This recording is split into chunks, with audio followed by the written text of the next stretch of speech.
আসসালামু আলাইকুম রহমতুল্লাহ। বিসমিল্লাহির রহমানির রহিম। আল্লাহ তাআলা সূরা আল ইমরানের ৩২ নম্বর আয়াতে বলেছেন, বলো তোমরা আল্লাহ ও তার রাসূলের আনুগত্য করো, তারপর যদি তারা মুখ ফিরিয়ে নেয় তবে নিশ্চয়ই আল্লাহ কাফিরদেরকে ভালোবাসেন না। আল্লাহ তাআলা এখানে বলতেছেন যে বলো তোমরা তোমরা আল্লাহ ও তার রাসূলের আনুগত্য করো। আল্লাহ তাআলা রাসূলিক বলতেছেন যে তোমরা আল্লাহ ও তার রাসূলের আনুগত্য করো, তারপর যদি তারা মুখ ফিরিয়ে নেয় তবে নিশ্চয়ই আল্লাহ কাফিরদেরকে ভালোবাসেন না।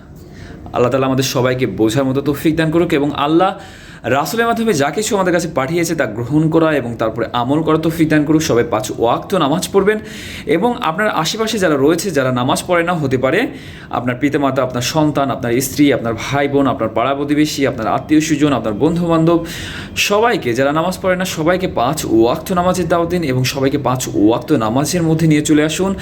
আর এর প্রতিদান অবশ্যই একদিন আপনি পাবেন ইনশাআল্লাহ। যেদিন আপনি আল্লাহর সামনে দাঁড়াবেন, আর আমরা সবাই এই পৃথিবীতে আল্লাহর কাছ থেকে আসছি, আবার আল্লাহর কাছে ফিরে যাব, তো আল্লাহর কাছে ফিরে যাওয়ার প্রিপারেশান নেন, আল্লাহর সামনে দাঁড়ানোর প্রিপারেশান নেন, আল্লাহর সামনে জবাবদিহিতার প্রিপারেশান নেন। হে আল্লাহ আমাদের সবাইকে বোঝার মতো তৌফিক দান করুন।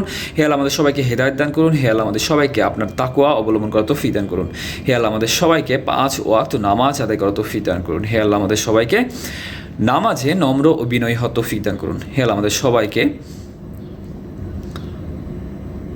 সরল সঠিক পথ দেখান। সবাই 5 ওয়াক্ত নামাজ পড়বেন। আল্লাহ হাফেজ।